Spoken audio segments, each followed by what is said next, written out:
तो जिम के नहीं गए, ये भाग क्यों गए, समझ में नहीं आई बात।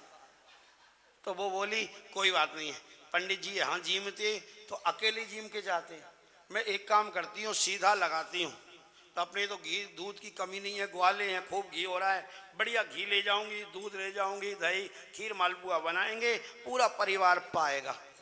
खूब बड़ी परात में थाला में सीधा लगा के ले जाती हूँ, बच्चे पंडितानी सब खा लेंगे। बोले हाँ ये सही बात है। अब उसने बढ़िया सीधा लगाया एक पीतल की परात में, खूब बड़ा सीधा लेके हाथ थाल में गई और जाके दरवाजा खटखटाया। पंडितानी ने देखा, आप कौन? पंडित जी बोले ये वो ही हैं जिनके यहाँ कथा करके आए हैं। अब पंडितानी रोष में तो थी, अब हुआ क्या, अब उससे बोली अंदर आओ, सीधा अंदर ही दो, यहाँ मत दो। उसको अंदर ले जाके बाहर की कुंडी बंद करके परात तो नीचे रखी, उसकी चोटी पकड़ी और उसकी पिटाई करना चालू। मेरे पति को मारोगे, ऐसा करोगे वैसे। अब वो देखो ताज्जुब की बात कि वो पिट भी रही है, पंडितानी पिटाई तो प्रतिकार नहीं कर रही है। क्यों? वो ये समझ रही है ग्वालन कि ये भी सीधा देने का कोई नेग होगा।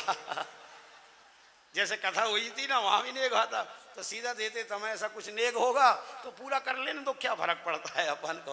और अष्टपुष्टि थी, खाते पीते घर की थी, दूध दही था उसके बाद, तो खूब पिटाई करी। पंडितानी थक गई, उसने कुछ नहीं कहा तो उसको धक्का दे के भगा दिया, परात खाली करके दे दी। अब चूंकि पिटाई हुई तो देर हो गई उसको आने में, तो ग्वाला बोला इतनी देर लगाते हैं सीधा देने में, फटाफट परात खाली करके आ जाती। तो पता क्या बोली, बस अंतिम विनोद, फिर 2 श्लोक बोलेंगे।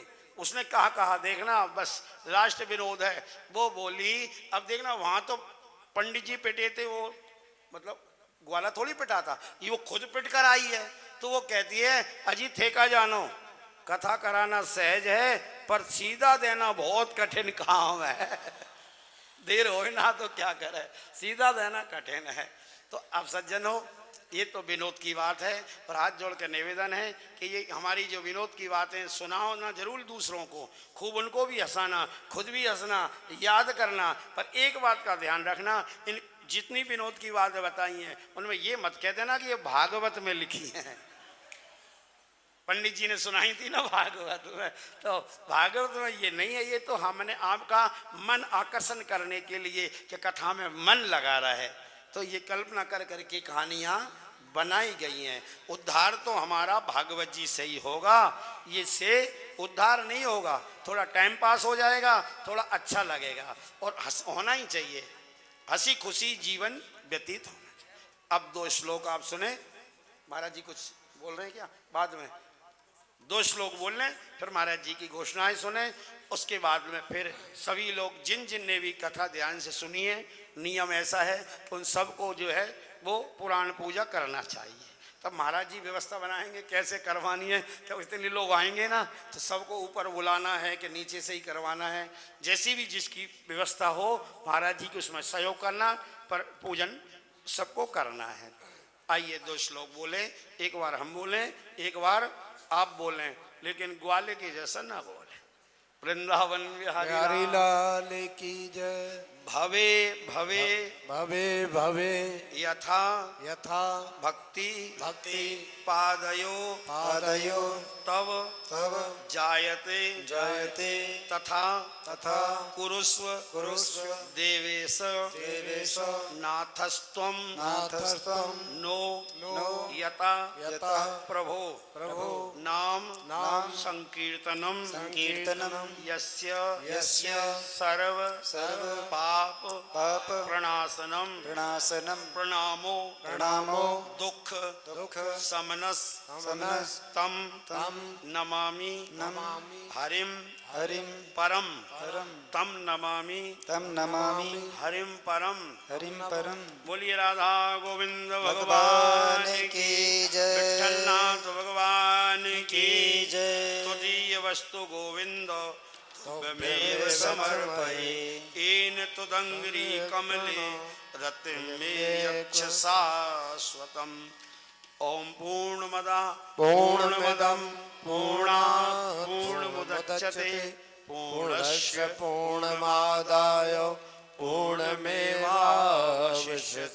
सर्वे भवन्तु सुखिनः सर्वे सन्तु निरामया सर्वे भद्राणि पश्यन्तु मा कश्चित् दुःखभाग् भवेत्। असतो मा सद्गमय तमसो मा ज्योतिर्गमय मृत्योर्मामृतं गमय शयनाववतु शयनो भुनक्तु सह वीर्यं करवावहै तेजस्विनामधीतमस्तु मा विद्विषावहै।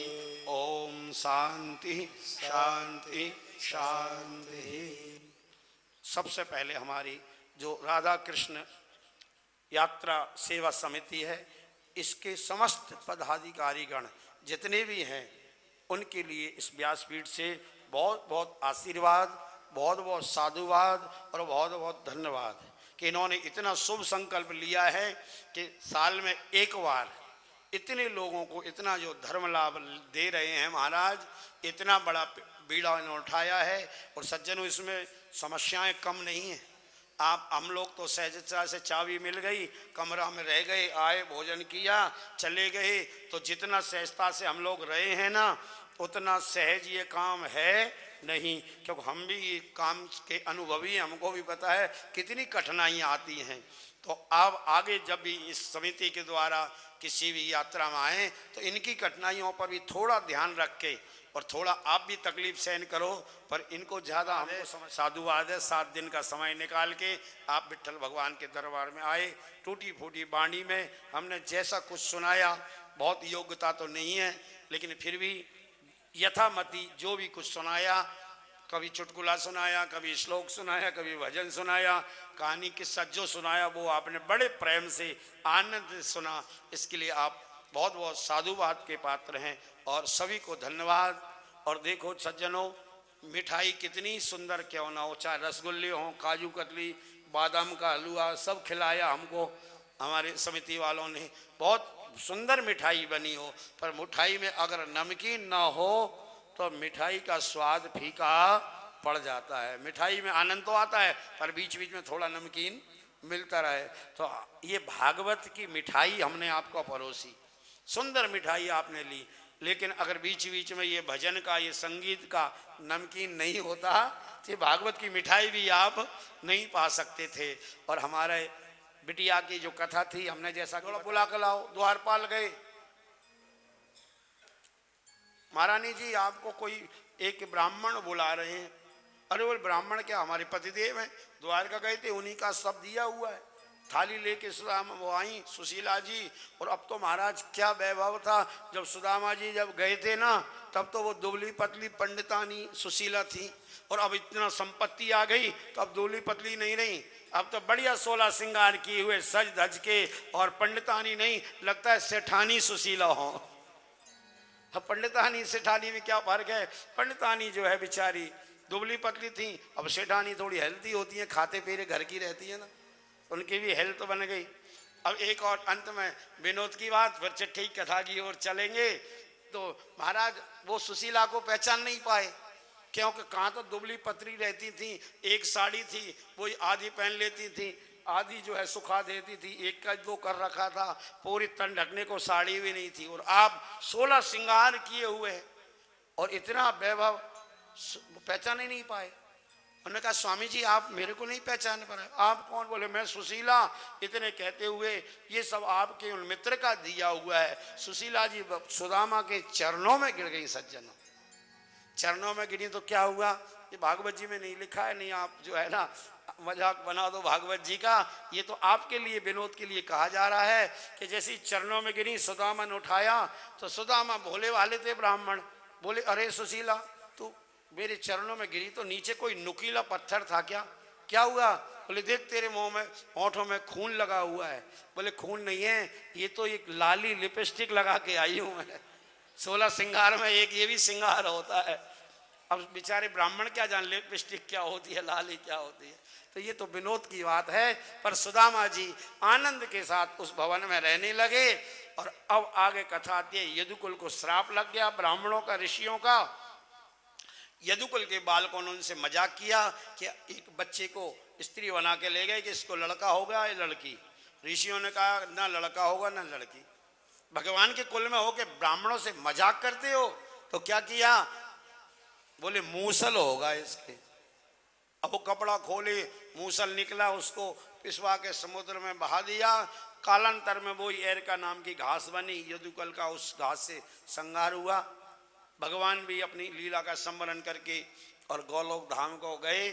फिर 24 गुरुओं की कथा आती है, 9 योगेश्वरों की कथाएं आती हैं, कलयुग का वर्णन, मारकंडे को माया का दर्शन। कथाएं तो बहुत हैं सज्जनों, हरि अनंत, हरि कथा अनंत अनंत। भगवान अनंत हैं, भगवान की कथाएं अनंत हैं, उसका कोई अंत नहीं है। हम तो अपनी बुद्धि और समझ के अनुसार जो कुछ थोड़ा बहुत समझ पड़ा वो आपके सामने प्रस्तुत किया। अब राजा परीक्षित से सुखदेव भगवान बोले, राजन आज 7 दिन हो गए पूरे, अब थोड़ा सावधान हो जाओ।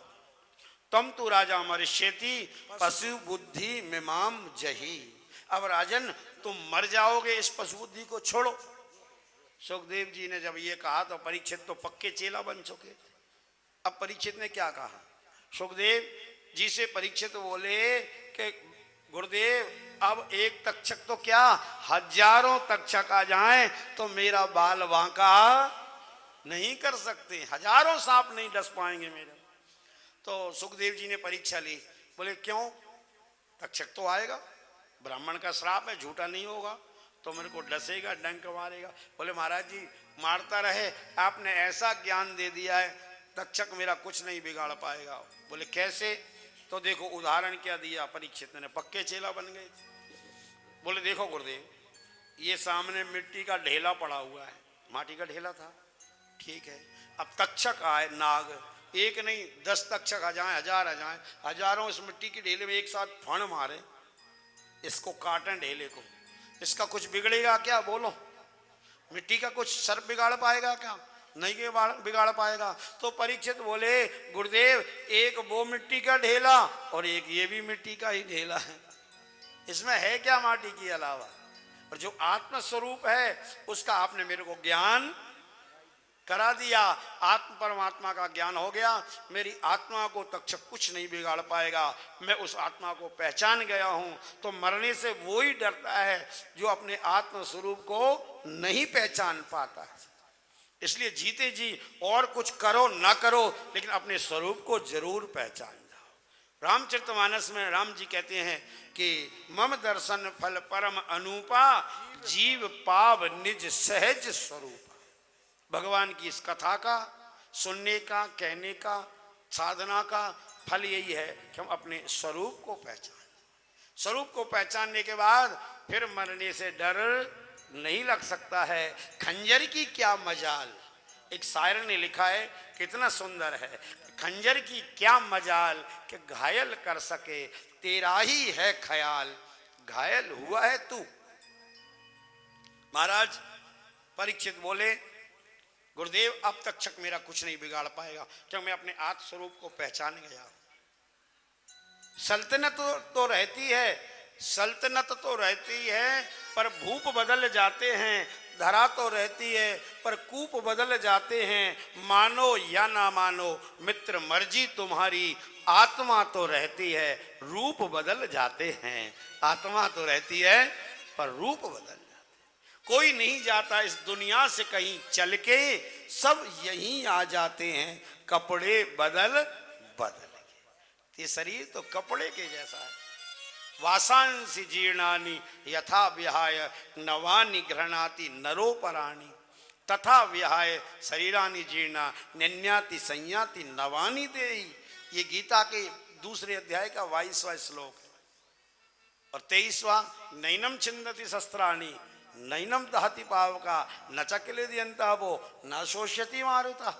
सुंदर आत्मज्ञान की बात जब परीक्षित के मुख से सुनी, सुखदेव गदगद हो गए कि मेरा ज्ञान सफल हो गया, मेरी कथा आज सफल हो गई, मेरे चेले को आत्मज्ञान हो गया। तो सुखदेव जैसे गदगद हुए, हम भी चाहते हैं कि आप सब हमको भी ऐसा ही गदगद करो, अपने ज्ञान से, अपने स्वभाव से, अपने आचरण से। आगे चल के जब हम कभी आए आपके घरों में तो घर वाले ये बोले महाराज वाह क्या सुंदर कथा सुनाई, आपने तो इनका स्वभाव ही बदल दिया, तब तो आनंद है। और नहीं तो महाराज घर में आए सो स्वभाव बदलने की बात तो नहीं। लोग के महाराज जी आपने ही की थी पंडरवा करता, हाँ हाँ हमने सुना, कथा तो बहुत अच्छा की थी, पर इनको नहीं सुधार पाए आप, हैं? इनका वही का वही ढर्रा चल रहा है। सो आपकी भी बदनामी और हमारी भी, इसलिए कुछ लाज रखो और कुछ स्वभाव बदल के यहाँ से जाओ। अस्तु। अब महाराज सुखदेव विदा हो गए, परीक्षित निश्चिंत हो गए। तक्षक आया और आत्मा परमात्मा में मिल चुकी थी, वहां तो मिट्टी पड़ी थी और माटी में फड़ मारने से क्या होता है। क्षिति जल पावक गगन समीरा, पंच रचित अति अधम शरीर। इसके बाद में मार्कंडे को माया का दर्शन कराया, पुराणों की संख्या आई, कितने पुराण है, श्लोक संख्या, और अंत में चिट्ठी कथा। अब इस कथा को आप बहुत सावधान होकर सुने, क्योंकि कोई भीमाशंकर गया था, कोई त्र्यंबकेश्वर गया था। आप लोग इधर उधर भ्रमण करने गए तो आपने कथा ध्यान से नहीं सुन पाई, तो कहते हैं अगर किसी प्रकार से त्रुटि हो जाए तो चिट्ठी कथा सुनने से संपूर्ण कथा का फल मिल जाता है। पर एक बात को मैं बार बार कहता रहता हूँ कि चिट्ठी कथा से संपूर्ण कथा का फल तो मिलता है, पर इस फल के चक्कर में ऐसा मत सोच लेना आगे से। आज का मनुष्य बहुत दिमाग लगाता है कि जब पूरा फल मिले ही आता है तो चिट्ठी की सुनेंगे, 7 दिन सुनने की क्या जरूरत है, और कमरे में सोते रहो ना। उस अब 7 दिन का अपना अलग महत्व है, इसका अपना महत्व है ना। हम कहो कि रोटी से भी पेट भर जाता है, पूड़ियों से भी, पराठा से, पेट सबसे भरता है, पर सबका अपना अलग अलग महत्व है, अलग अलग गुण है, अलग तासीर है। अस्तु। आइए चिट्ठी कथा हम लोग सावधान होकर सुने। बोलिए विठलनाथ भगवान की जय। श्रीमद् भागवत में 12 स्कंद हैं, 335 अध्याय हैं और 18,000 श्लोक हैं। सर्वप्रथम महात्म्य की कथा में 6 अध्याय हैं, जिनमें कथा आती है नैमिषारण्य से प्रारंभ होती है।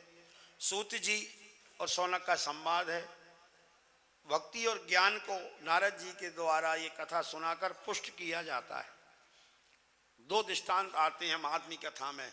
एक भागवत का प्रभाव बताया गया, भक्ति ज्ञान वैराग्य को पुष्ट करते हैं, और दूसरा प्रभाव धुंधकारी जैसा जो प्रेत योनि में पड़ा हुआ अनेक कष्ट पा रहा था, उस धुंधकारी को गोकर्ण के द्वारा भागवत कथा सुनाई गई, और उसका जो है प्रेत योनि से भी उद्धार होकर वो भगवत धाम को कथा प्रारंभ होती है सज्जनों, जिसमें 19 अध्याय है।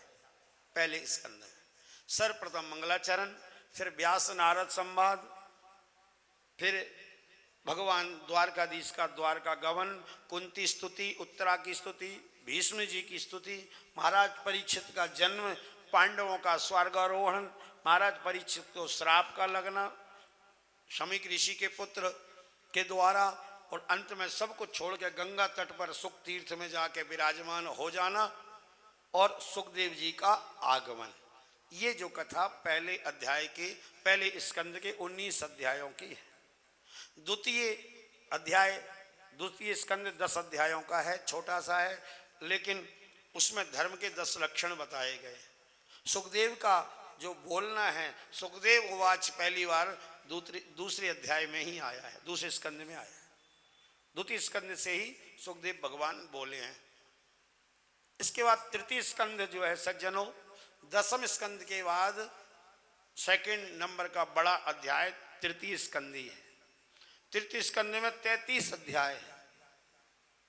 पहले 2 अध्यायों में भगवान शांति दूत बनकर आए हैं, विदुर जी तीर्थ यात्रा को गए हैं, उसके बाद विदुर जी मैत्रेय से मिले हैं। हरिद्वार में मैत्रेय मुनि ने जो है सृष्टि के संबंध में विदुर को बताया गया है कि कैसे ब्रह्मा, भगवान नारायण के नाभि से कमल, कमल से ब्रह्मा, और ब्रह्मा से मानसिक सृष्टि, और मानसिक के बाद फिर मैथुनी सृष्टि, मनु शत्रुपा का प्रादुर्भाव, उनके 5 संतान, 3 बेटियां और 2 बेटे। बेटियां आकुति, देवहूति, प्रसूति, बेटे उत्तानपाद और प्रियव्रत। फिर देवहूति का विवाह कर्दम ऋषि से होता है। इनके 9 कन्याएं होती हैं, 9 ऋषि को ब्याह दी जाती हैं। 10वें रूप में कपिल भगवान पुत्र के रूप में आते हैं, अपनी माता को सांख्य शास्त्र का उपदेश देते हैं। ये सारी कथाएं जो है तृतीय स्कंद के 33 अध्यायों की हैं सज्जन। अब चतुर्थ स्कंद प्रारंभ होता है जिसमें 31 अध्याय हैं। चतुर्थ स्कंद में मनु के दूसरे पुत्र मनु, उसमें तृतीय स्कंद में मनु की दूसरी बेटी आकुति और प्रसूति के वंश का वर्णन है। आकुति रुचि प्रजापति को ब्याही थी जिनसे यज्ञनारायण भगवान का जन्म हुआ था और यज्ञनारायण भगवान ने दक्षिणा नाम की कन्या से विवाह किया था। प्रसूति दक्ष को ब्याही थी, उनसे 16 कन्याएं हुई। 13 धर्म को ब्याह दी, एक पितरों के देवता अर्यमा को, एक अग्निदेव को और एक भगवान शंकर को सती। सती ने अपने पिता दक्ष के यज्ञ में जाके अपना देह त्याग दिया था। उसके बाद मनु के पुत्र उत्तानपाद के वंश का वर्णन आया जिनके वंश में ध्रुव इतने प्रतापी हुए कि महाराज भगवान को 5.5 वर्ष में ही प्रकट कर लिया। 36,000 वर्ष तक राज किया। फिर बैन पृथु आदि अनेक राजा इनके वंश में हुए। पंचम स्कंद 26 अध्यायों का है। 13 अध्याय में मनु के दूसरे पुत्र प्रियव्रत के वंश का वर्णन है। इन्हीं के वंश में भगवान ऋषभदेव आए हैं और राजा भरत हुए जिनके नाम से भारत पड़ा। एक मृग के स्नेह में पड़कर महाराज राजा भरत को हिरण बनना पड़ा था। बाद में फिर वो ब्राह्मण बने और रहुगण को बड़ा दिव्य उपदेश दिया। फिर भूगोल खगोल का वर्णन आया, नरकों का वर्णन आया। नरकों का वर्णन सुन के परीक्षित कांप गए। तो उपाय पूछा तो 6वां स्कंद चालू होता है। 19 अध्यायों का है 6वां स्कंद, जिसमें नाम महिमा बताई गई है और नाम के माध्यम से कहा कैसा ही पापी हो अगर नाम महाराज का सहारा ले ले तो उसका बेड़ा पार हो जाएगा। किसी ने लिया, किसी का हुआ, बोले हाँ किसका? अजामिल उपाख्यान बताया गया 6वें स्कंद। वृत्तासुर की कथा आई, राजा चित्रकेतु की आई। 7वां स्कंद 15 अध्यायों का है।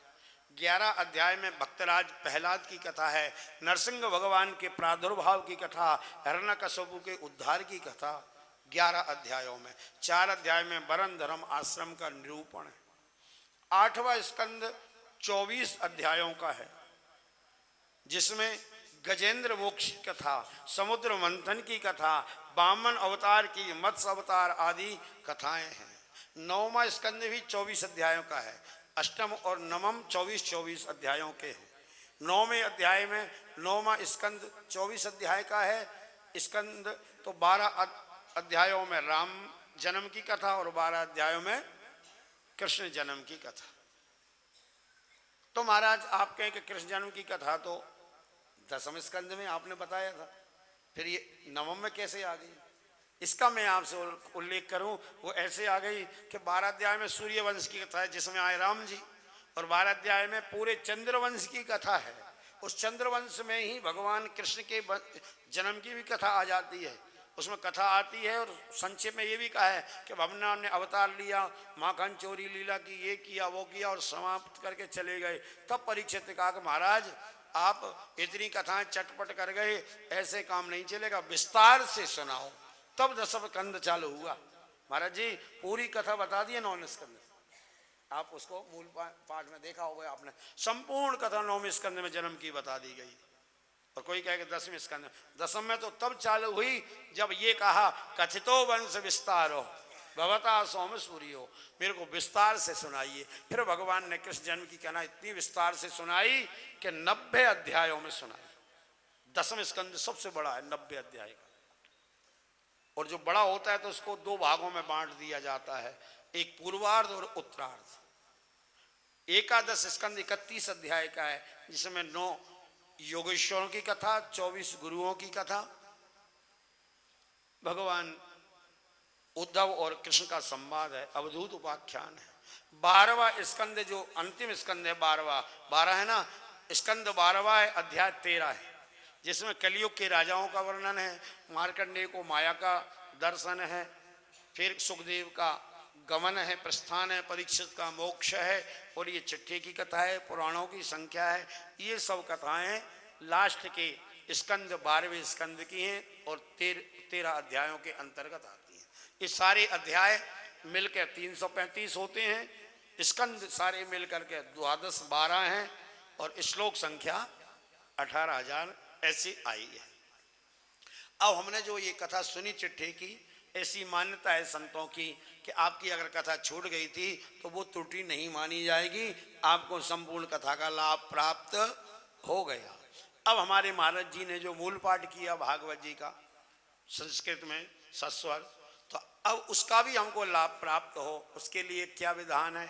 उसके लिए विधान ये है सज्जनों कि 2 श्लोक अंतिम जो 13वें अध्याय के 22 और 23वें नंबर के अंतिम श्लोक हैं, वो अगर हमारे द्वारा उच्चारण कर लिए जाएं तो संपूर्ण मूल पाठ का फल भी हमको मिल जाएगा। तो आप कहेंगे महाराज हमको तो संस्कृत आती ही नहीं। कोई बात नहीं आती है तो जैसा हम बोलेंगे वैसा तो बोल ही सकते हो ना, कि नहीं बोल पाओ? ध्यान से सुनना। लेकिन एक अंत में विनोद की बात सुना दें क्या महाराज जी? समय है क्या? है तो एक थोड़ी सी, क्योंकि अब अंतिम बात है और हंसते मुस्कुराते हुए विदा होना चाहिए, क्योंकि विदाई का समय अक्सर मुस्कुराने का नहीं होता है। विचरत एक प्राण हर ले मिलत एक दारुण दुख देई, तो विदाई की वेला तो गम की होती है, तो हम लोग गम में आए उससे पहले मुस्कुरा लें थोड़ा सा। तो देखो सज्जनों जी, 2 श्लोक हम बोल रहे हैं ना, इनको बोलने से संपूर्ण मूल पाठ का फल आपको मिलेगा, पर सावधानी से जैसे हम बोलें वैसे ही बोलना। तो अंत में विनोद की बात यह है कि एक किसान था, वो गया गाय चराने, तो गाय चराते चराते जंगल में 2 गाय खो गई। अब 2 गाय खो गई तो क्या हुआ कि जंगल में एक देवता थे, लोग स्थापना कर देते हैं वहीं, और उन देवता के वहाँ एक जलाशय भी था, पानी का कुंड बना हुआ था।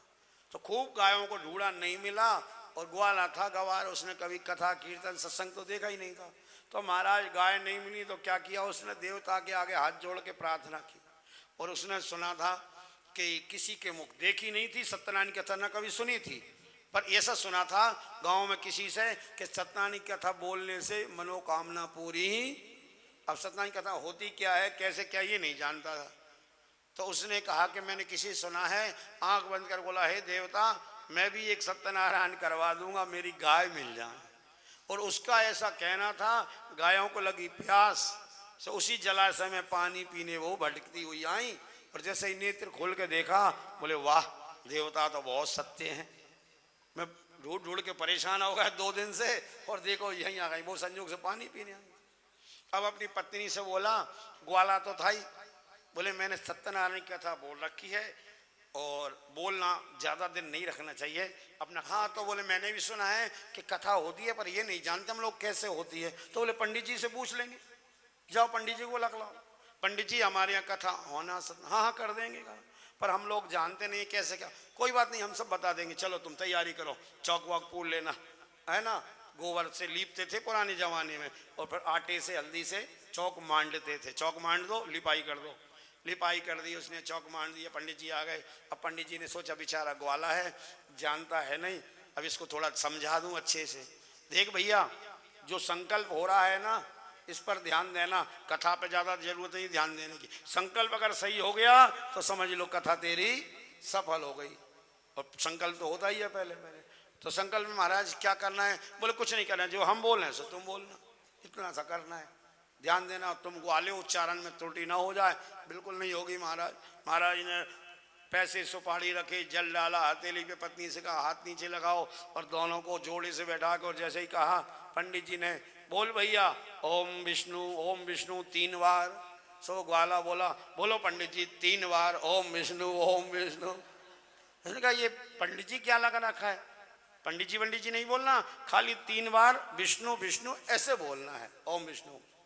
तो ग्वाला बोला, अरे पंडित जी नहीं लगाना है, खाली 3 बार विष्णु विष्णु बोलना है। तो बोला अच्छा मूर्ख है, मेरी नकल कर रहा है।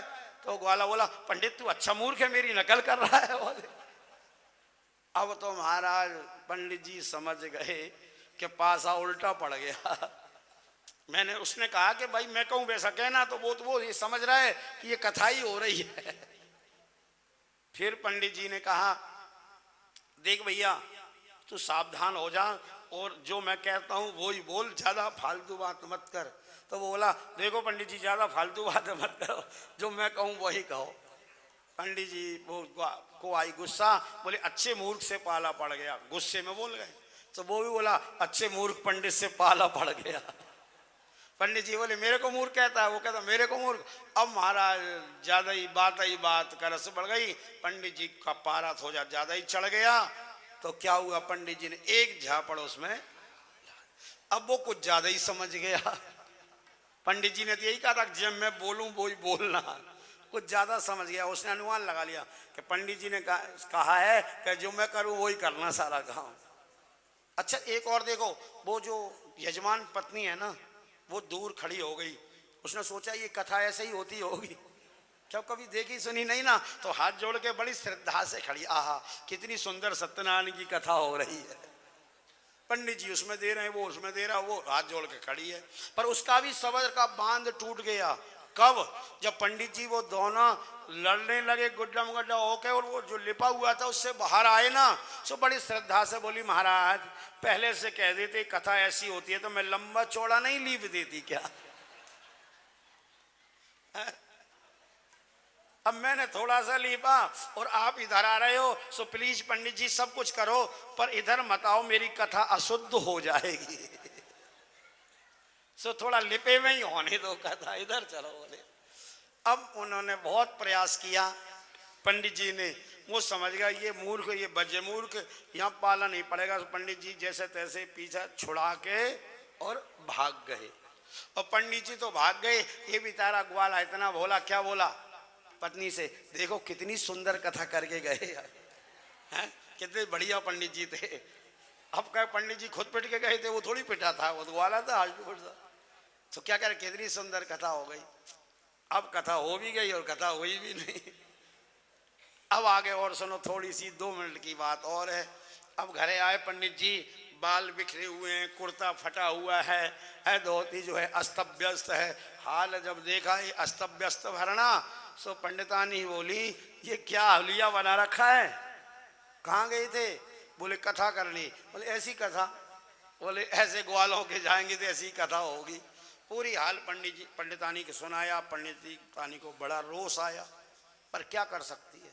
इतने में क्या हुआ कि ग्वाला बोला अपनी उससे पत्नी से कि पंडित जी कथा तो कर गए, पर मैंने सुना है कि पंडित जी जब कथा करते हैं तो उनको भोजन कराते हैं लोग, तो जिम के नहीं गए, ये भाग क्यों गए, समझ में नहीं आई बात। तो वो बोली कोई बात नहीं है, पंडित जी यहाँ जिम थे तो अकेले जिम के जाते, मैं एक काम करती हूँ सीधा लगाती हूँ, तो अपने तो घी दूध की कमी नहीं है, ग्वाले हैं, खूब घी हो रहा है, बढ़िया घी ले जाऊंगी, दूध ले जाऊंगी, दही खीर मालपुआ बनाएंगे, पूरा परिवार पाएगा। खूब बड़ी परात में थाला में सीधा लगा के ले जाती हूँ, बच्चे पंडितानी सब खा लेंगे। बोले हाँ ये सही बात है। अब उसने बढ़िया सीधा लगाया एक पीतल की परात में, खूब बड़ा सीधा लेके हाथ थाल में गई और जाके दरवाजा खटखटाया। पंडितानी ने देखा, आप कौन। पंडित जी बोले ये वो ही हैं जिनके यहाँ कथा करके आए हैं। अब पंडितानी रोष में तो थी, अब हुआ क्या, अब उससे बोली अंदर आओ, सीधा अंदर ही दो, यहाँ मत दो। उसको अंदर ले जाके बाहर की कुंडी बंद करके परात तो नीचे रखी, उसकी चोटी पकड़ी और उसकी पिटाई करना चालू की। मेरे पति को मारोगे, ऐसा करोगे वैसे। अब वो देखो ताज्जुब की बात कि वो पिट भी रही है, पंडितानी पिटाई तो प्रतिकार नहीं कर रही है। क्यों, वो ये समझ रही है ग्वालन कि ये भी सीधा देने का कोई नेग होगा। जैसे कथा हुई थी ना, वहां भी नेग आता, तो सीधा देते तो हमें ऐसा कुछ नेग होगा तो पूरा कर लेने तो क्या फर्क पड़ता है अपन को। और अष्टपुष्टि थी, खाते पीते घर की थी, दूध दही था, उसके बाद तो खूब पिटाई करी। पंडितानी थक गई, उसने कुछ नहीं कहा तो उसको धक्का दे के भगा दिया, परात खाली करके दे दी। अब चूंकि पिटाई हुई तो देर हो गई उसको आने में, तो ग्वाला बोला इतनी देर लगाते हैं सीधा देने में, फटाफट परात खाली करके आ जाती। तो पता क्या बोली, बस अंतिम विनोद, फिर 2 श्लोक बोलेंगे। उसने कहा देखना बस लास्ट विनोद है। वो बोली अब देखना, वहां तो पंडित जी पिटे थे, वो मतलब ग्वाला थोड़ी पिटा था, ये वो खुद पिट कर आई है। तो वो कहती है अजी ठेका जानो, कथा कराना सहज है पर सीधा देना बहुत कठिन काम है। देर हो ना तो क्या करे, सीधा देना कठिन है। तो अब सज्जन हो, ये तो विनोद की बात है, पर हाथ जोड़ कर निवेदन है कि ये हमारी जो विनोद की बातें सुनाओ ना जरूर दूसरों को, खूब उनको भी हंसाना, खुद भी हंसना, याद करना। पर एक बात का ध्यान रखना, इन जितनी विनोद की बातें बताई हैं उनमें ये मत कह देना कि ये भागवत में लिखी हैं। पंडित जी ने सुनाई थी ना भागवत में, तो भागवत में ये नहीं है। ये तो हमने आपका मन आकर्षण करने के लिए कि कथा में मन लगा रहा है, तो ये कल्पना कर करके कहानियाँ बनाई गई हैं। उद्धार तो हमारा भागवत जी से ही होगा, ये से उद्धार नहीं होगा। थोड़ा टाइम पास हो जाएगा, थोड़ा अच्छा लगेगा और होना ही चाहिए, हंसी खुशी जीवन व्यतीत होना चाहिए।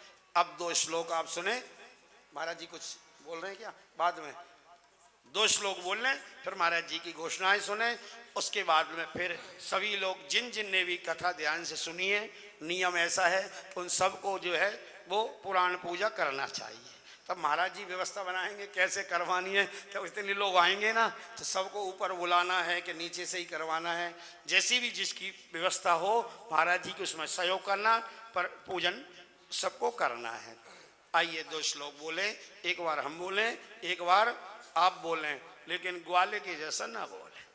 वृंदावन बिहारी लाल की जय। भवे भवे भवे भवे यथा यथा भक्ति भक्ति पादयो पादयो तव तव जायते जायते तथा तथा कुरुस्व कुरुस्व देवेश देवेश नाथस्त्वं नाथस्त्वं नो नो यथा यतः प्रभो प्रभो नाम नाम संकीर्तनम संकीर्तनम यस्य यस्य सर्व सर्व पाप पाप प्रणाशनम प्रणाशनम प्रणामो प्रणामो दुख दुख समनस समनस तम तम नमामि नमामि हरिम हरिम परम परम तम नमामि तम नमामि हरिम परम।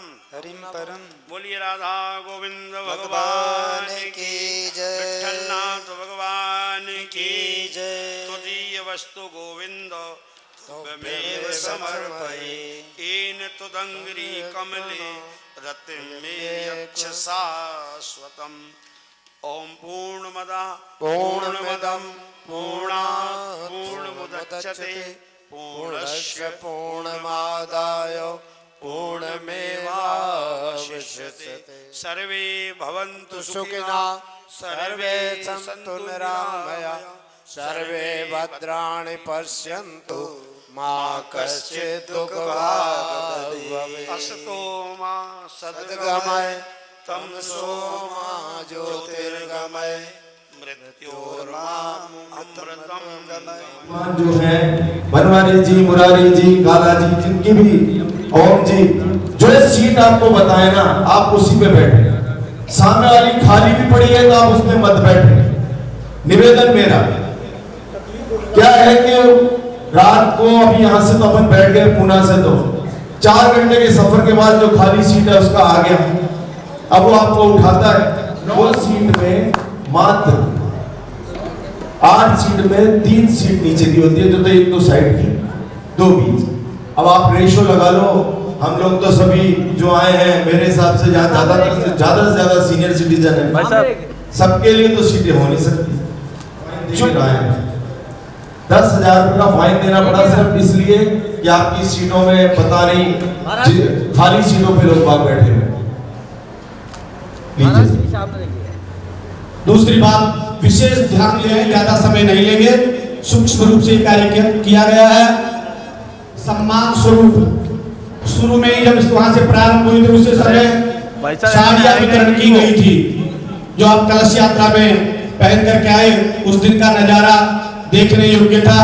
बंधुओं को सापा और माताएं ने, सब लोग जो पंढरपुर के लोग थे, वो इस अद्भुत नजारे को, अद्भुत इस यात्रा को देख करके सब चौंक गए थे कि कहाँ के हैं। सबने पूछा राजस्थान के, तो बड़े हर्ष के साथ उन्होंने कहा राजस्थानी ऐसा ही हुआ करते हैं।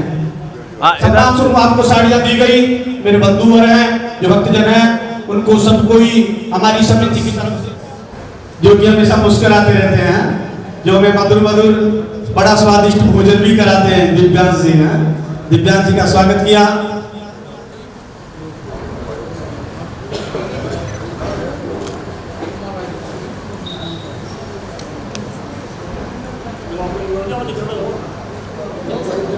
इधर देखिए एक बार महाराज।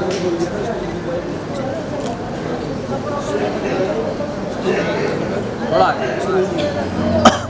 भाई साहब एक बार हाथ लगाओ ना। हाँ देखिए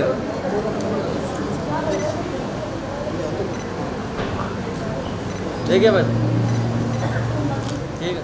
पहले बड़े भाई साहब को, पहले बड़े भाई साहब को, पहले बड़े भाई साहब को।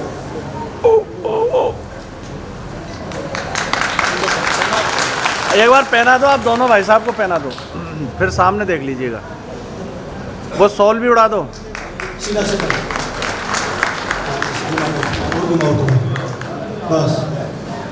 थोड़ा सा रमसी जी, भाई साहब, बनवारी जी, बनवारी भाई साहब एक बार घूम जाओ थोड़ा सा। अब उड़ा दो, ये उड़ा दो भाई साहब, सामने देखना। उड़ाओ। हाँ सामने देखिए सर। महाराज जी भाई साहब सामने देखना। हाँ सामने देखिए मामोड़िया जी। ओके पानी है, रहने की व्यवस्था है, उनमें इन्होंने बहुत सहयोग किया। और जो गजानन मठ जहाँ से अपन कलश यात्रा लेकर के आए थे, वाइन की दुकान भी है, वाइन का रेस्टोरेंट है। और मैंने बताया था कि वो जो 8.5 बीघा जो भूमि है वो गजानन मठ में इनके पिताजी ने डोनेशन दिया है, 8.5 बीघा। बड़े आगे आओ भाई। सरल स्वभाव से इतने मीठे, हर बार हर कोई आदमी परेशान हो जाता है, एक बार 2 बार 4 बार। हाँ, दोनों एक दूसरे के बिना अधूरे भी हैं ये, इनके बिना और उनके बिना, ये दोनों अधूरे एक दूसरे के बिना। बहुत इन्होंने भी बहुत सहयोग किया सब तरीके से। जब भी कहा इनको जैसी भी सेवा बताई, तुरंत खड़े होकर के इन्होंने, जी पंडित जी, अभी व्यवस्था पूरी खरोश के साथ में बखूबी पूरा काम निभाया। आप जोरदार एक बार और तालियों की गड़गड़ाहट से इनका उत्साह बढ़ाए और उनको शुभ आशीर्वाद दे। ऐसे कार्यों में हमेशा मौन हो। सामने देखिए पूरी इनकी और किसी की पूरी गारंटी है। एक बार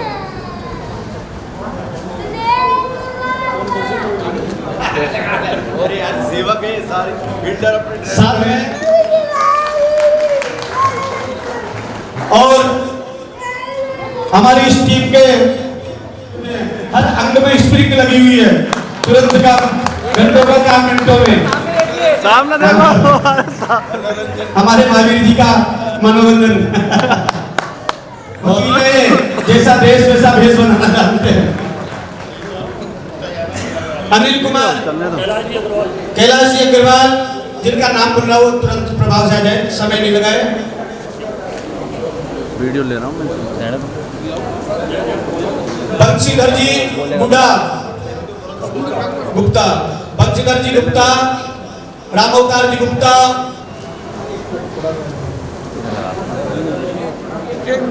आप भैया सामने देखिए। हाँ ठीक है। केदार जी रावपुरा, हाँ महावीर जी देते जाओ ऐसे। केदार जी रावपुरा, सबका चल रहा है वीडियो। प्रभु जी अनंतपुरा, राम प्रसाद जी जांगीर,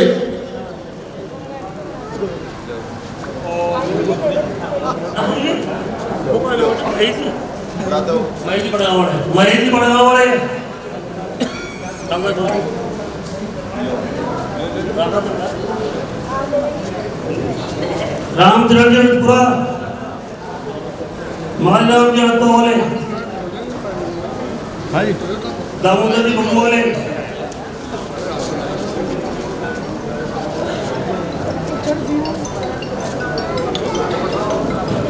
नाथुला जी बड़गांवले, नाथुराम जी बड़ा लो, राम सिंह जी, राम सिंह जी भैया,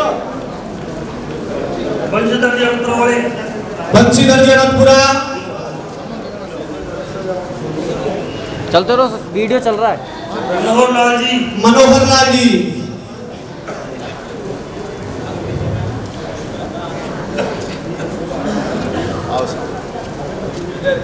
राम गोपाल जी, रतन चौड़े तो राम गोपाल जी, रतन जी चावल वालों की तरफ से जो आए राम गोपाल जी, चौड़े राम गोपाल दो रतन जी चावल वालों का भी इनको दे दो।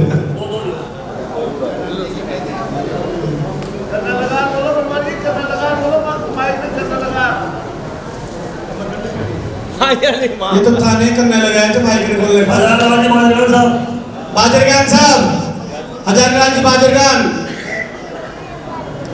चंद्रभान जी, कृष्ण मुरारी जी शर्मा,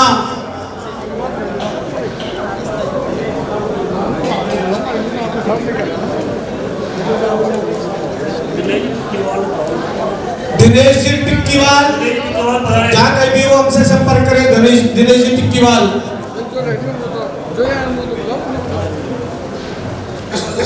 दिनेश जी टिक्कीवाल, कोयले वाले। लेखराज सोनी,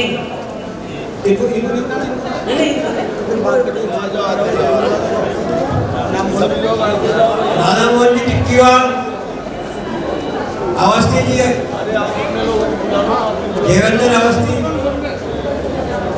बिट्टू टिक्कीवाल, लेखराज सोनी और अशोक टिक्कीवाल, सतपाल जी टिक्कीवाल, सभी जेंट्स। लेखराज सोनी आएगा, लेखराज सोनी आओ गोपाल जी शर्मा, राम गोपाल जी शर्मा, कुमार जी शर्मा, अब नाम हो या नाम ना हो, आ जाओ। बाबूलाल जी शर्मा, श्री जयप्रकाश जी अग्रवाल, कैलाश बंसल साहब, ओम जी टिक्कीवाल, गणेश जी टिक्कीवाल, ऐसे घूम के हुए सामने मत खड़े हो सर, सामने खड़े हो, थोड़ा ऐसे घूम कर। बद्रीनाथ दौड़े, जो दिनेश जी टिक्कीवाल, माता जी दिनेश जी सोनी, ब्रेक लगा के भिमाई वाले,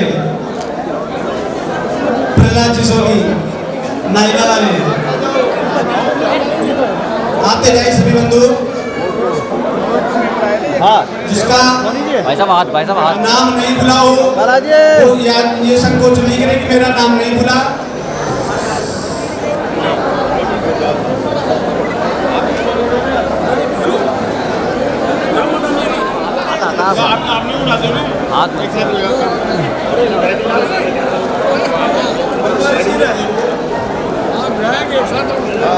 हाँ सामने देखिएगा। अजीत साहब आप देख रहे हो और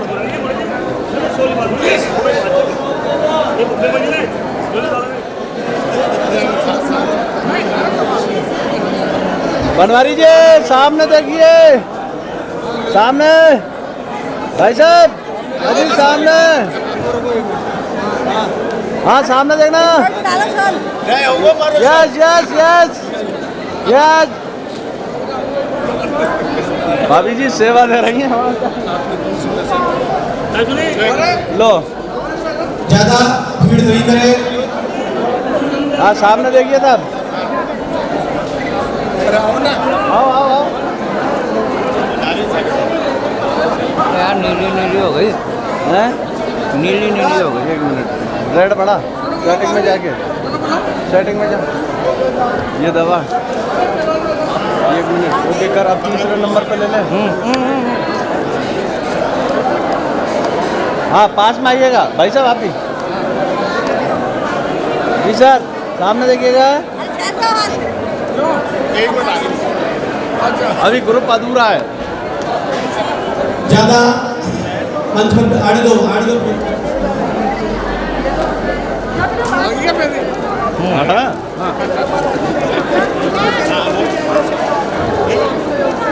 हाँ मैम, बनवारी लाल जी पहुंच चुके हैं। मुरारी लाल जी, मामूरिया जी मंच पर पधारने का कष्ट करें। श्रीमान विमल जी काला से पत्नी मंच पर पधारने की कृपा करें। श्रीमान ओम जी मुकेश टेंट हाउस मंच पर पधारने की कृपा करें। सपत्निक श्रीमान महावीर जी जैन साहब, अगर सपत्निक आए हो तो सपत्निक पहुंचे। सिग्नल हो तो सिग्नल पहुंचे गौशाला के लिए आप उनसे संपर्क करें। गोपी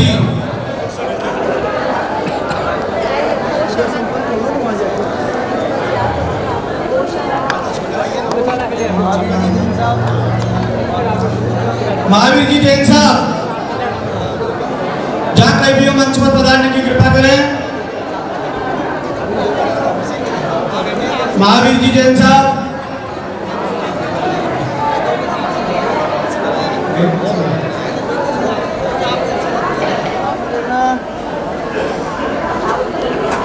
साहब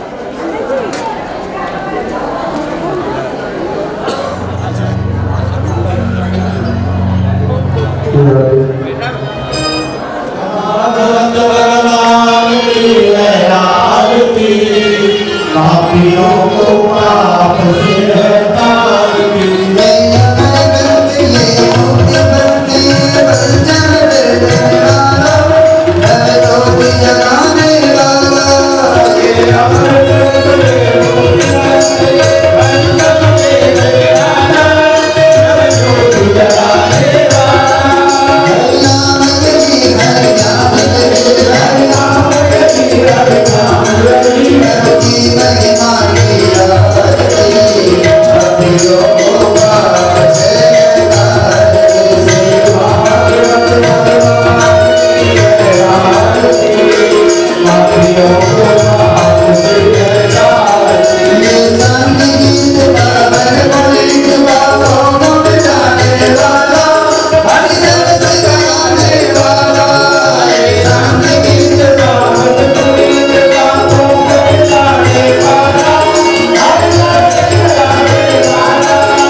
शांति वनस्पतयः शांति विश्वे देवाः शांति ब्रह्म शांति सर्वगुण शांति शांतिरेव शांतिः सामा शांतिरेधे आराधिकं गृहाण देवानुपन्नमात्मा विवन्दना मंत्रजपाञ्जले हरि ओम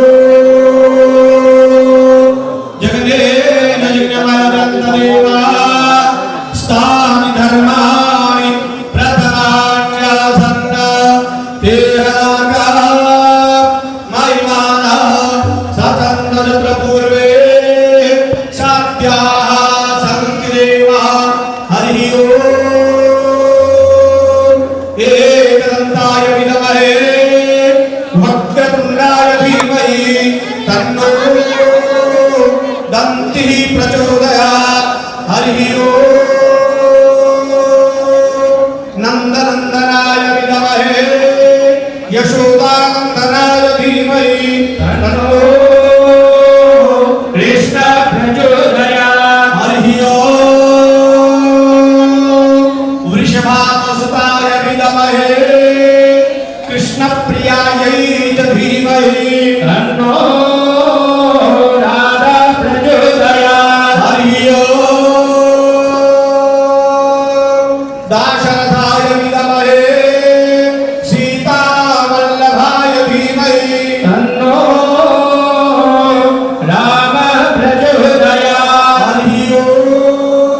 हरि बिल्वा प्रवाल तुलसी दलमाल तिर्मी त्वं पूजयामि जगदीश्वर मे प्रसीदा कायेन वाचा मनसेन्द्रियैर्वा बुद्ध्यात्मना वा प्रकृति स्वभावात् करोमि यत् सकलं परस्मै नारायणायेति समर्पयेत्।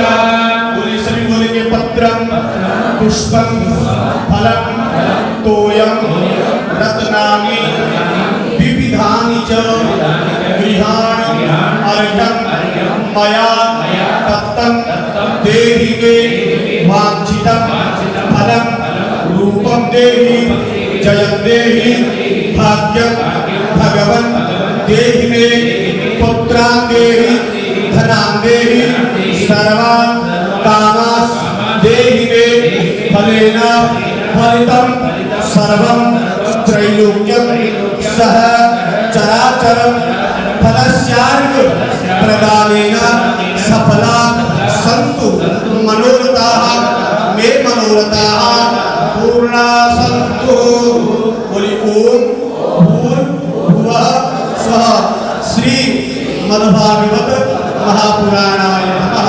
मंत्रजलाञ्जलिं समर्पयामि। त्वमेव माता च पिता त्वमेव त्वमेव बन्धो च सखा त्वमेव त्वमेव विद्या कविनां त्वमेव त्वमेव सर्वं मम देव देव। पापोऽहं पापकर्मः पापात्मा पापसम्भवः त्राहि पापात्मदीनां सर्वपापहरो भवः। कृष्ण भगवान की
ओम वसोः पवित्रं सतधाडं वसोः पवित्रं सहस्रधाडं देवस्त्वा सविता पुनातु वसोः पवित्रेण सतधारेण स्वाकामदुःखः। ओम पुष्ट्यै स्वाहा ओम सरस्वत्यै स्वाहा। अनेन होमेन गणेशोड्यादिस्वर्गपितामहेभ्यः सदाभ्यः सदा नमः। अक्षन्नपितरो मे मदन्तपितरो ते त्रिपन्तपितरः पितरः सुन्दद्वम्मः। ओम दिव्यकुलपितरेश्वराय स्वाहा ओम ज्ञातज्ञातकुलपितरेश्वराय स्वाहा। अनेन होमेन दिव्यकुलपितरेश्वर देवता होम प्रियतां नमः। ओम भद्रं कर्णेभिः शृणुयाम देवा भद्रं पश्येमाक्षभिर्यजत्राः स्थिरैरङ्गैतुष्टुवाग्रशस्तनोभिर्वसेमहि देवहितं जदायुः। ओम प्रधानपीठसर्वतो भद्रमण्डल देवताभ्यः स्वाहा। ओम ईशानाय स्वाहा ओम सोमाय स्वाहा ओम ब्रह्मणे स्वाहा ओम महालक्ष्मी स्वाहा। अनेन होमेन प्रधानपीठदेवता होम प्रियतां नमः। ओम सहस्रशीलिकाकुरुकः सहस्राक्षः सहस्रपादः स भूमिगुं सर्वते स्थित्वा सांगुलम्। ओम स्वाहा ओम पुरुगाये वेदकुं सर्वं यद्भूतं यज्जवाव्यम्मा उतामृतशेषानो च धन्येनातिरोहति स्वाहा अभी अभी शुभो पवित्र शुद्धारम शुभो पवित्र शास्त्रधारम ओम पूर्णाधर्मी परापदा सुपूर्णा पुनरापदा वसनेव विक्रिणावहाय ऊर्जम शतक्रतोत्स्वाहा। हाँ ले लो फोटो।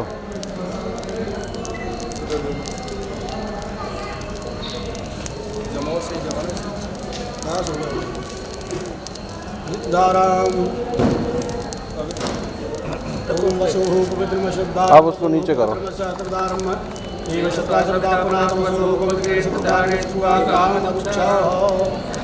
पुरुष भगवान ने की जय।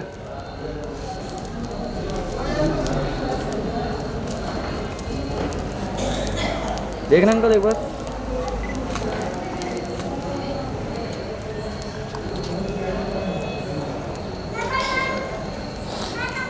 इधर देखो अंकल।